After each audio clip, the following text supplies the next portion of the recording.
And interesting that you sort of said, you know, his proclivity and passion for fragrance.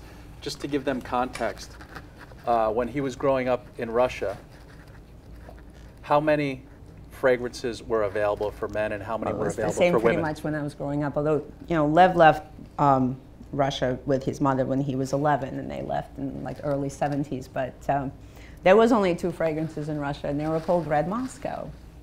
There was Red Moscow for men, and there was Red Moscow for women.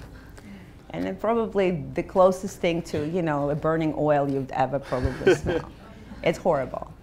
And everybody smelled of the same fragrance, except for people that really didn't. And in order to do that, I mean, they're the ones that try to go to black market and, you know, find an opportunity to get access to something else, which, you know, few women it did. And they would put literally a month's salary on a bottle of French perfume, just because it would transport them somewhere else, just would take away some of that grayness and, you know, the fact is that, I mean, if you think about it, one of the best parts, what sort of adversity like that, or things people don't think of it as adversity, just the fact that you don't have 75 different kinds of butter in the store doesn't necessarily make you feel like you miss it, because as long as you can find one, because the problem is those are the people that had to stand online to buy that one. You know, my grandmother used to spend every day a few hours online just to get sort of groceries so she can make dinner for all of us at night.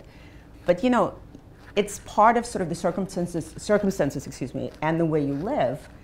But what's special then? You know, I'll never forget even sort of being at 16, you know, watching when I was younger, my parents with their friends, you know, sitting in the kitchen, drinking tea and, you know, talking into the night. You know, I know myself sort of like as I got older, we were doing the same thing.